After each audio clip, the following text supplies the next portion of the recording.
প্রথম পাঁচফোড়ন ঢেলে দিলাম,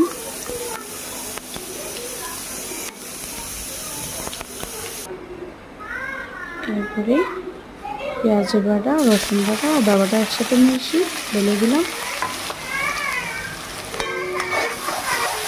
এরপরে ভালো করে কষিয়ে নিলাম। হলুদের গুঁড়ো, লঙ্কা গুঁড়ো, জিরে গুঁড়ো, ধনিয়া গুঁড়ো, স্বাদ মতো লবণ ঢেলে দিলাম। ভালো করে কষানোর পরে